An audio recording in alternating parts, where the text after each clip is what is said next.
जैसे जयराम महतो कह रहे हैं कि अब बड़े बुजुर्ग लोग को आराम करने की ज़रूरत है, पेंशन देंगे उन लोगों को और काम हम लोग करना चाह रहे हैं, इस पर आप क्या कहें? युवा वर्ग भटके नहीं और युवा जो है सही सोच के साथ आगे बढ़े और आने वाला समय राज्य देश का नेतृत्व करने के लिए उसको सक्षम राजनीति में आना चाहिए। जयराम महतो हमेशा भाषणों में आपके बारे में बोले जाते हैं कि उन लोगों को अगर जिताइएगा तो NH के GT रोड के अगल बगल ज़मीन बिकेगा, उन लोग बड़े बड़े हॉल कंपनी बैठाएंगे और ज़मीन का लुटाई करेंगे, इस पर आप क्या करेंगे? क्या आपकी कुछ समय ज़मीन NH के सामने लोगों का लिए हैं?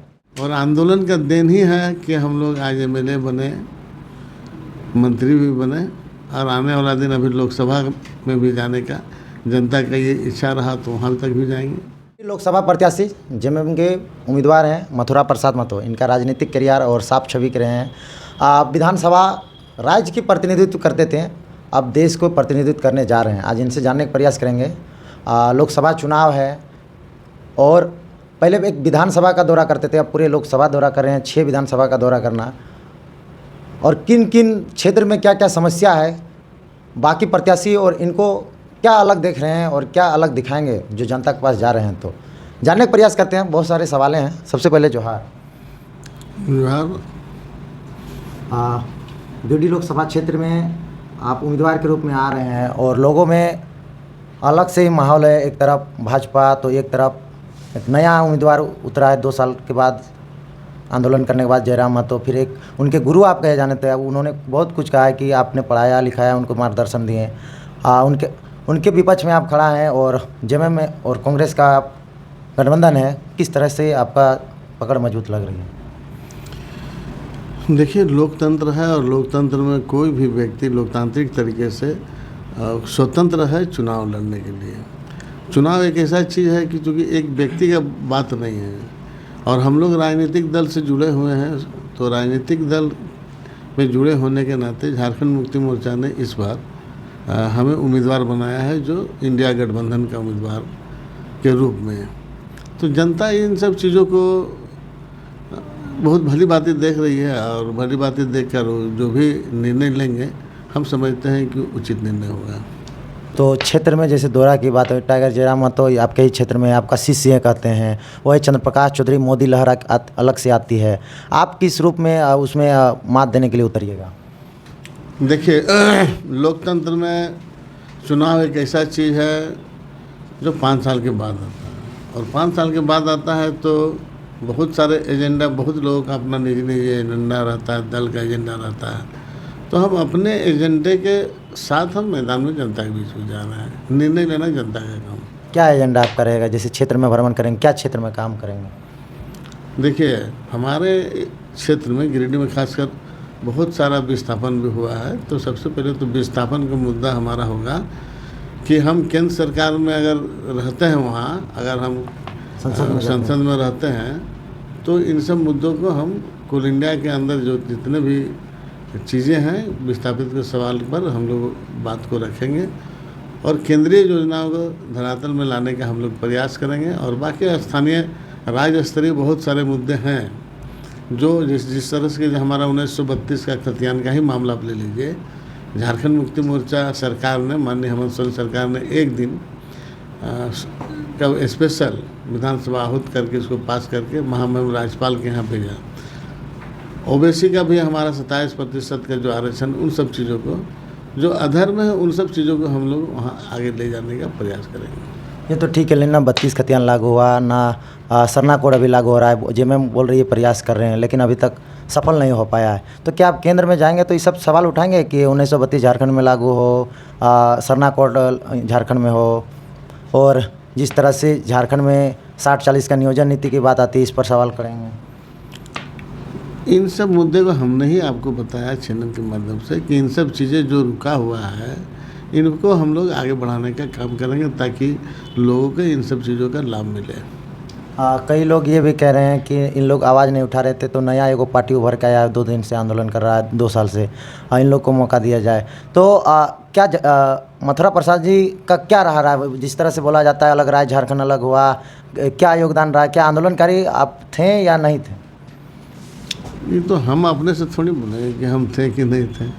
पब्लिक कितना बताए। संघर्ष किए थे जब अलग राज्य के लिए? देखिए अलग राज्य में कितना किए थे ये तो पब्लिक जानता है कि हम कितना किए। नए युवा नहीं जान पाए हैं। नए जुआ नहीं भाई, वो तो पैदा ही नहीं हुआ था उस समय, तो क्या जानेंगे। लेकिन हम लोग जेल गए आप जेल और में गए? लंबे समय तक जेल में रहे, ऐसा भी नहीं है। और झारखंड आंदोलनकारी विनोद बिहारी महतो से लेके शिबू सोरेन से लेके आज तक भी हम लोग आंदोलन में ही रहे हैं। और आंदोलन का देन ही है कि हम लोग आज MLA बने, मंत्री भी बने, और आने वाला दिन अभी लोकसभा में भी जाने का जनता का ये इच्छा रहा तो वहाँ तक भी जाएंगे। क्या ऐसा मामला रहा कि हर जितने भी राजनीतिक पार्टियां हैं या उम्मीदवार है, कैंडिडेट है, नेतागण है, सब पर आरोप प्रत्यारोप लगते रहते हैं? मथुरा प्रसाद पर धनबाद जिला हो या गिरिडीह लोकसभा क्षेत्र हो, टुंडी विधानसभा हो, एक पर बड़ा बड़ा आरोप प्रत्यारोप। आपका अंदर मतलब क्या काली कमाई नहीं होती है क्या? कुछ आरोप प्रत्यारोप नहीं आ रही? देखिए पब्लिक है वो सब जानती है। अगर हमारा कहीं भी कुछ है तो भी लोग जानेंगे। खुला ही है और खुला ही में हम लोग प्रयास किए हैं। चूँकि विनोद बाबू का साथ हम लोग रहे, कमरेड डेके राय के साथ हैं, शिबू सोरेन के साथ हैं, तो कहीं भी हम लोग इस तरह का नहीं है जो जनता नहीं जानती। हमारे क्रियाकलाप को, हमारा रोज़मर्रा की चीज़ को ओपन है और खुला है, सब कुछ जानते हैं। लाइमलाइट में आप उतना आते क्यों नहीं? हमेशा रहते हैं ज़मीन में रहते हैं या फिर अपना काम से मतलब रख ले, लाइमलाइट में लोगों तक अपना विचार को पहुंचाने के लिए क्यों नहीं रहते हैं? देखिए आजकल के जो परिस्थिति है उस परिस्थिति के अनुरूप आपको हम बताना चाहेंगे कि युवा वर्ग भटके नहीं और युवा जो है सही सोच के साथ आगे बढ़े और आने वाला समय राज्य देश का नेतृत्व करने के लिए उसको सक्षम राजनीति में आना चाहिए।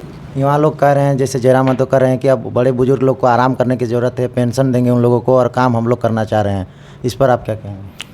हम तो किसी को मना नहीं किए और हम किसी को मना भी नहीं करेंगे, क्योंकि जो भी लोग आ रहे हैं तो जैसे ये सब चीज़ों को लेकर राजनीति में, हम तो राजनीति में पहले आए नहीं थे, हम तो सामाजिक के काम में करते थे। मजबूरी ऐसा हुआ, परिस्थिति ऐसा बदला कि राजनीति में हमको आना पड़ा, सक्रिय राजनीति में। तो उसी तरह से परिस्थिति के अनुरूप हम लोग आगे चलते हैं और हम लोग समाज को दिशा देते हैं कि समाज किस ओर जा रहा है। तो इसलिए हमारा कहना है युवा भटके नहीं और अपने मूल सिद्धांतों पर आगे बढ़े लोग। टाइगर जयराम महतो हमेशा भाषणों में आपके बारे में बोले जाते हैं कि उन लोगों को अगर जिताइएगा तो NH के GT रोड के अगल बगल ज़मीन बिकेगा, उन लोग बड़े बड़े हॉल कंपनी बैठाएंगे और ज़मीन का लुटाई करेंगे। इस पर आप क्या करेंगे? क्या आपकी कुछ समय ज़मीन NH के सामने लोगों का लिए हैं? अभी किसी के बोलने से तो कुछ होता नहीं है। अगर कोई वैसे मेरे बारे में कोई जान रहा है कि NH के बगल में मेरा है तो ओपन करे लोग। हम तो जहाँ कहीं भी ज़मीन हम लिए हैं, जो भी है वो हम लोगों ने समाज हित में ही काम किया है। मतलब पुख्ता सबूत नहीं रहता है? हवा नहीं, हमारा कहने का कोई किसी के ऊपर आरोप लगा दे तो लगाए, हम नहीं बोलते हैं। लेकिन कोई ऐसा ऑथेंटिक अगर है कहीं पर मेरा तो ओपन करे, पब्लिक को बताए कि यहाँ पर है, इसका ही छुपा रहा है। हमारा ऐसा कोई नहीं, खुला है। हम जहाँ कहीं भी हमारा है, शिक्षण संस्था से ही जुड़ा है। अभी तो हाल में हम एक अनाथ बच्चों का भी विद्यालय खोले हैं जिनका माँ बाप नहीं है। आज उसमें 3 दर्जन बच्चे उसमें शिक्षा ले रहे हैं, विभिन्न प्रांतों से भी आए हुए हैं। कितना मजबूत आप नज़र आ रहे हैं गिरिडीह लोकसभा क्षेत्र में? जब चुनाव मैदान में है तो पूरा मजबूत है। और रहा बाकी कि जनता विचार करेगी कि कौन मजबूत है, कौन क्या है, ये सारा आकलन पब्लिक करेगी। जनता के बीच जा रहे हैं आप? बिल्कुल। कहाँ कहाँ दौरा अभी तक हो चुकी है? हमारा दौरा विभिन्न विधानसभा में हो चुका है और आगे भी होगा। आप नॉमिनेशन कब करवाने वाले हैं? अभी तिथि तय नहीं हुआ है, तिथि तय होने से बता दें। तो ये थे मथुरा प्रसाद महतो। इनका पुराना राजनीतिक करियर रहा।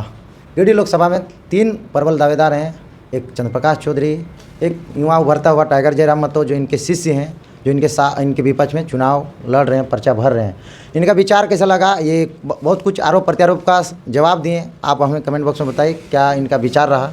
बाकी और भी वीडियो हैं, हम लोग इस क्षेत्र में घूमेंगे। आपको समय देने के लिए हमको जोहार। बहुत बहुत धन्यवाद आपका चैनल को।